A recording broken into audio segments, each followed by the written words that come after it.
Assalamualaikum warahmatullahi wabarakatuh. Kami dari kelompok 3 akan mempresentasikan hasil presentasi kami dengan judul Shock Hipoglikemik dengan anggota kelompok sebagai berikut.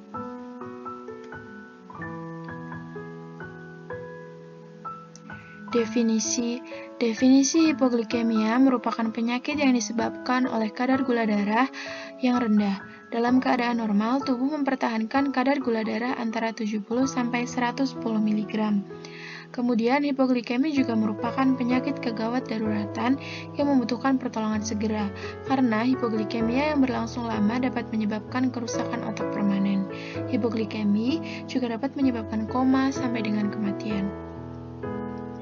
Etiologi dari hipoglikemi yang pertama, pemberian dosis insulin yang berlebih, perhitungan dosis insulin yang tidak sesuai intake makanan, penggunaan obat hipoglikemi oral sejenis sulfonylurea sebagai obat untuk menstimulasi produksi insulin tubuh, kemudian makan terlalu sedikit atau terlewatkan waktu makan, dan aktivitas fisik yang berlebih. Klasifikasi hipoglikemi menurut Setio Hadi 2012 dan Thompson 2011 dibedakan menjadi 3, yaitu yang pertama hipoglikemi ringan dengan glukosa darah 50–60 mg, hipoglikemi sedang dengan glukosa darah kurang dari 50 mg, hipoglikemi berat dengan glukosa darah kurang dari 35 mg. Patofisiologi dari hipoglikemi akan kita jelaskan melalui bagan pathway berikut. Diabetes dan defisiensi insulin si penderita mengakibatkan substitusi insulin yang tidak sempurna atau tidak terjadi fisiologi penurunan insulin dan peningkatan glukagen, dan menyebabkan hipoglikemi sehingga respons simptoadrenal terhadap hipoglikemia berkurang, menyebabkan respons saraf simpatis berkurang, ketidaksadaran terhadap hipoglikemi, kemudian menyebabkan hipoglikemia berulang, dan respons simpatoadrenal tadi juga menyebabkan respon epinefrin berkurang, mekanisme kontraregulasi glukosa terganggu dan menyebabkan hipoglikemia berulang. Respon simpatoadrenal tadi juga bisa disebabkan karena tidur, serta respon epinefrin berkurang bisa disebabkan karena aktivitas fisik yang berlebih ataupun substitusi insulin yang tidak sempurna tadi. Manifestasi klinis dari hipoglikemi yaitu keringat dingin, letih, sakit kepala, lapar, iritabilitas, tidak enak badan, denyut nadi cepat, menggigil, mual, muntah, hipotensi, pucat dan kulit dingin, pandangan kabur, serta tremor. Penata laksanaan hipoglikemi menurut Perkeni 2006 yaitu glukosa diarahkan pada kadar glukosa puasa, yaitu 120 mg. Bila diperlukan pemberian glukosa cepat melalui intravena menggunakan 1 flakon atau 25 cc Dex 40% mengandung 10 gram Dex dapat menaikkan kadar glukosa kurang lebih 25–30 mg. Sedangkan manajemen hipoglikemi menurut Sumachi, Rush dan Lewis, Metzel and Baer tergantung derajat hipoglikemi. Apabila hipoglikemi ringan diberikan 150–200 ml teh manis atau jus buah atau 6–10 butir permen atau 2–30 sendok teh sirup atau madu. Tidak dianjurkan untuk mengkonsumsi makanan tinggi kalori seperti coklat, kue, dan lain-lain.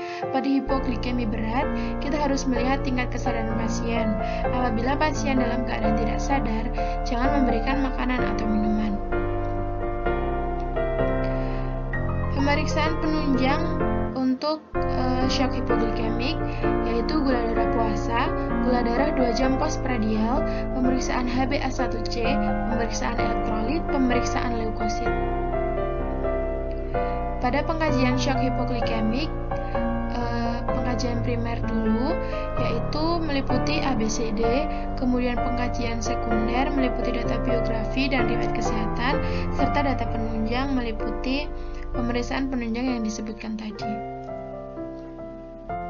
Diagnosa keperawatan yang muncul, yang pertama ketidakefektifan bersihan jalan nafas berhubungan dengan obstruksi jalan nafas dan peningkatan sekret. Yang kedua, gangguan perfusi jaringan serebral berhubungan dengan disfungsi sistem saraf pusat akibat hipoglikemia. Yang ketiga, defisit volume cairan berhubungan dengan diuresis osmotik. Intervensi yang dilakukan untuk diagnosa yang pertama yaitu auskultasi bunyi nafas tambahan, berikan posisi yang nyaman untuk mengurangi dyspnea, bersihkan sekret dari mulut dan trakea, anjurkan asupan cairan adekuat, ajarkan batuk efektif, kolaborasi pemberian oksigen dan bronkodilator. Intervensi untuk diagnosa yang kedua yaitu menjelaskan pada pasien tentang tindakan yang akan dilakukan, pertahankan posisi tirah baring dengan posisi kepala head up, bantu pasien untuk berkemih, membatasi batuk, muntah, mengejan, anjurkan pasien nafas dalam selama pergerakan. Yang keempat, pantau status neurologis dengan teratur dan pantau tanda-tanda vital. Intervensi untuk diagnosa yang ketiga yaitu membatasi intake cairan, kolaborasi dalam pemberian terapi cairan 1500 sampai 2500 ml.